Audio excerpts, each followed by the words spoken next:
website, they build the program and develop, all of that benchmarking data that comes in, so measuring the business. Yeah. That's really important. But how we measure the public site, obviously we're looking to see how many hits we get, who's going to what site and whatever. But from actually running the business, it's the internal site that's most important to us. Okay. So the way that you've grown the business is through the franchise model? Yeah. Yep. What's that process been like to implement? It's pretty horrific in the early days. Yeah. Franchising is a wonderful way to grow a business. You can use other people's money for a start, but more importantly, you've got those individual people focusing on their business. Yeah. They're getting involved in the local community, they're focusing on their profitability, they're focusing on making sure they're giving the best level of customer service. And then you've got the strength of the national brand. So the national brand is the people who are building the brand and getting the exposure and giving the credibility and setting the standards and making sure that everybody's compliant. And so it is an excellent model. Yeah. But in the early days, when I first started franchising, of course, when I was talking about having to reach that critical mass, you probably can't be quite as selective as you perhaps should be. With the amount of franchise inquiries that you get, you need to reach a critical mass to stay in business, but also, you can't put people into a business if they're not going to be any good. And so, did you have any horror stories from the franchise how long model? have you got? Give us one summary. Look, there's been a lot. You get people into the business who are not right for franchising. They want to do it all their own way. They want to buy into the business. They want to run it, but they just want the name and they don't want to follow the system. They're constantly negative and causing issues with the other franchisees. Okay. And it can be a real headache for people. We don't have anyone in the system like that anymore because we're very, we're obviously they're successful and also we're very selective. Business acumen is the number one criteria that we look for, and a passion for what we do. But we know now to look for the right kind of personalities, people who will be franchisees. So it's very much a learning exercise as you went through it. You have to. I can't say that 100% of the time we're right now, but we're right 99% of the time, and we've got the skills to be able to help those people through. And we manage their expectations up front. We tell them up front, this is the way it's going to be. Whereas in the early days, I think we spent a lot of time trying to be what they wanted, and trying to sell it. Yeah, exactly. Yeah. So what are some of the sales processes that you utilise, because your membership base is over 80,000? Yeah? What's the sales process? Our sales process is very much a needs-based sales process. So we do a lot of sales training in of our staff in our clubs, and basically we try to get them to focus on what it is that the member needs, or the potential member needs, and what it is that she's after, and to basically find out what it is that she's after, what results she's after, and what she's looking to achieve. What barriers are standing in her way, and how we can help them with that. Yeah. Now I did have a question. I really want to know, how do you get rid of your love-handers? Well, who wants to know that? I know you're not going to put up your hand, don't worry. I'll ask her. Well, actually, I could say buy a gym membership, but really, I can't join, so. the answer is you've got to use the gym membership. Okay, that's the key. That's the key. Yeah, work out with weights. Okay. That does it. Fantastic. Now we've got a few more questions from the website that came in. I hear often that creating strategic alliances is valuable for building your business.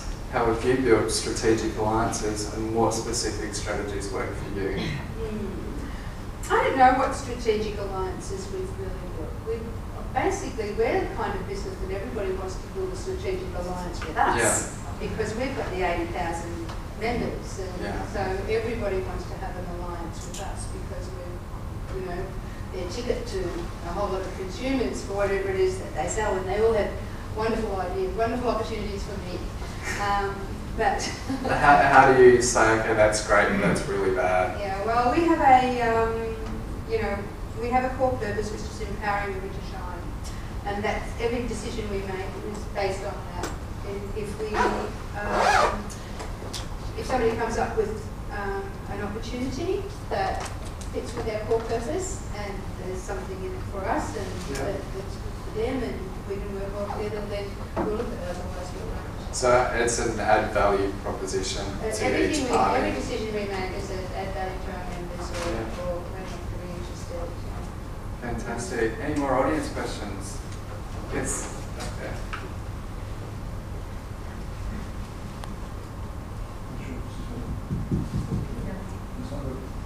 Hi, thanks very much, John Mitchell.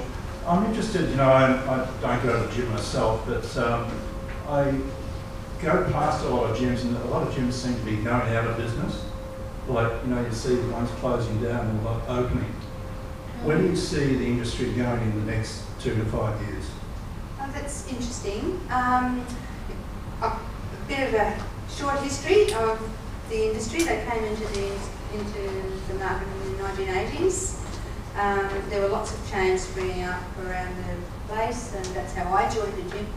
And they all went belly up in the mid-1980s. They used to sell paid in advance memberships, and long-term, like 12 months, 5 years, lifetime memberships for a small amount of money. Then they'd use that money to expand their chain, and that's how they didn't survive. Then there were lots of cowboys in the fitness industry, and over the last probably 10 years, that's all been. There's a lot of really good business people in the fitness industry now. I don't particularly know of businesses that have gone broke recently, but I suppose there are, just the same as a butcher shop goes broke or a shoe shop goes broke. I usually know if there's a lot, and at the moment it's a very healthy industry, so I'm surprised to hear you say that, but obviously, there are small operators out there who but it's like even in Fernwood when we have our franchisees, if they haven't got business acumen, they struggle. And a lot of people go into a business because they love what they do, but they don't have the business acumen to do it. And so, I think that's the key. It's not the industry, it's the people who are running the businesses. We've got franchisees out there that make $930,000 net profit last year. That's very successful businesses. We've got other franchisees who just basically earn a wage because they don't have good business acumen.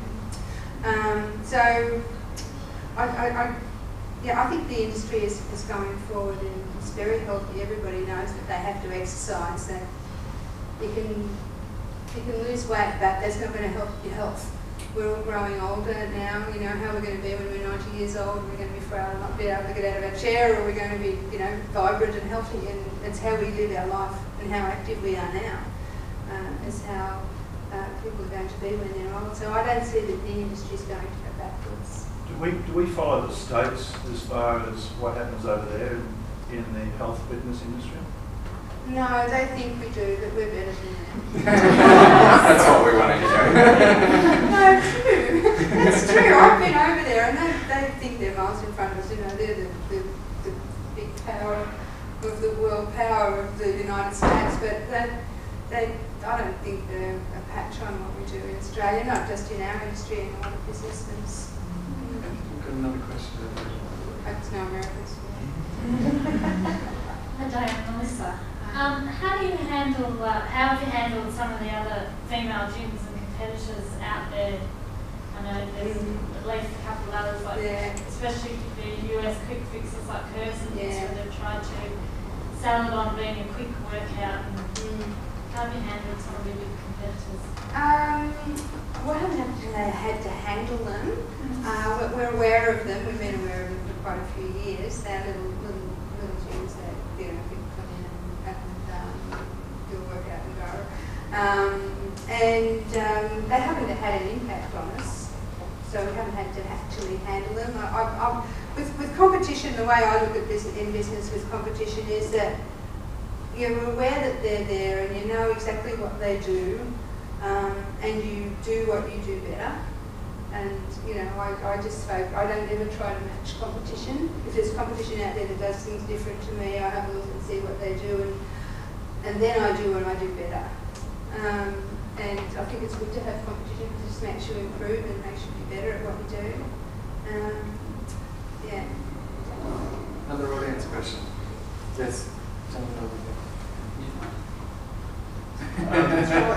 Sorry, just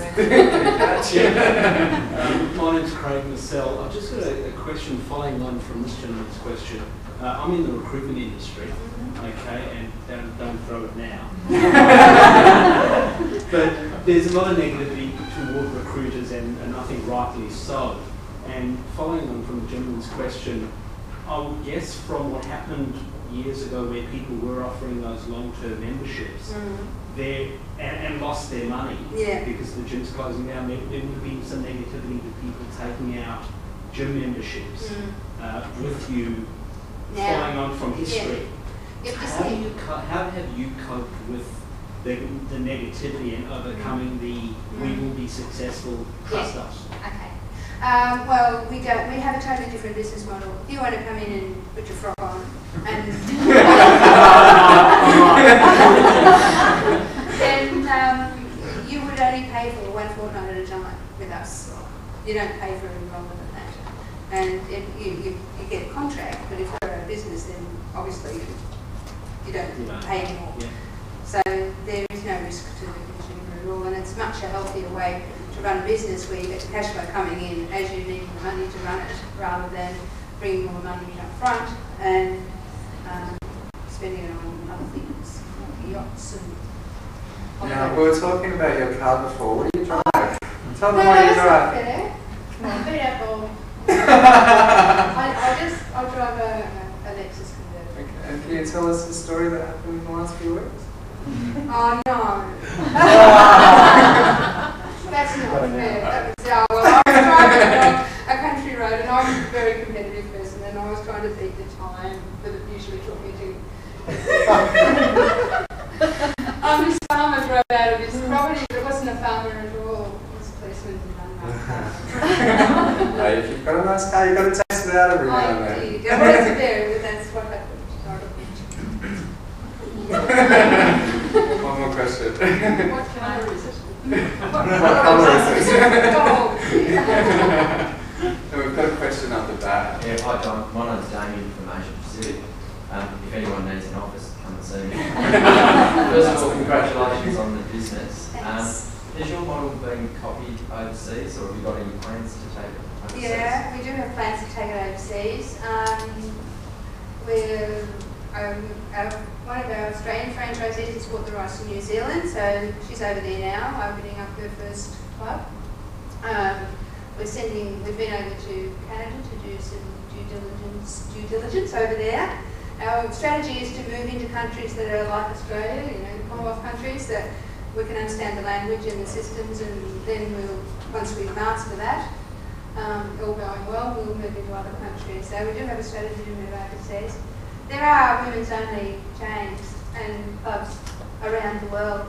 When we first started, I didn't know of any, but over the last 16 years they have been opening up. But they're not the same as what we do. Because you're very much focused on making sure that the individuals looked after, as opposed to another gym we were discussing earlier, yes, which is very much get you in the gym, sell a membership. Right. There's lots of health clubs out there who do that. They get lots of memberships. They have lots and lots of equipment, and they're basically an equipment rental place. I suppose you go in there and use equipment. Where we use the human platform as what we're all about, and we want our members to stay. If we sell another membership, we call it a member stay. So it's a different philosophy. Oh, fantastic. One more question. Yes, gentleman up the back. Charles Barr. Have you considered duplicating what's so successful with women with the bike? No. I don't know what men want. Well, I do. And that's not something you can supply. That's another story. Yes, exactly.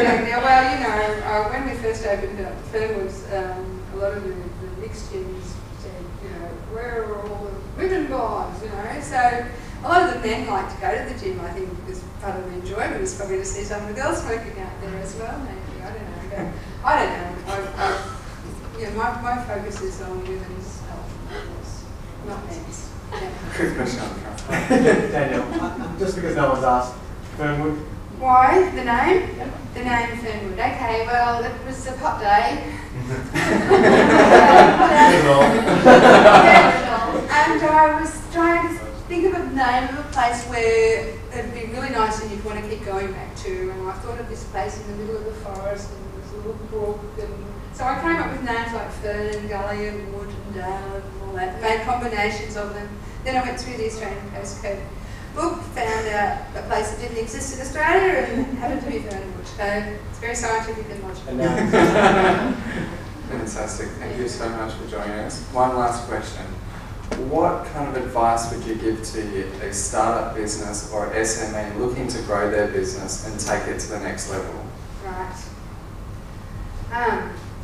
Well, I think the first bit of advice I give them is to have a look at themselves and recognise their strengths and weaknesses. And, you know, if you don't have the business acumen, a lot of people that start up a business, they're very passionate about the business, but they need more business skills. I think coming to a place like this where you network with other businesses is amazingly good.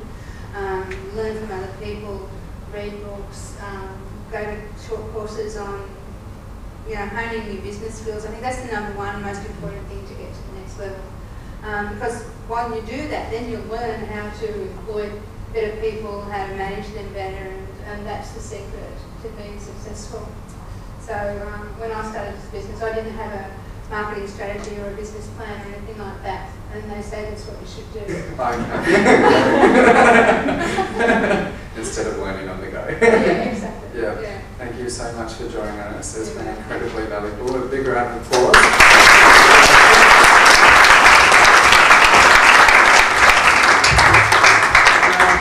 Do you drink, Diana? Oh, nice. You might. There's a nice bottle of Chardonnay in there, and these flowers are for you. Okay, gorgeous. Thank you very much. Thank you for coming along.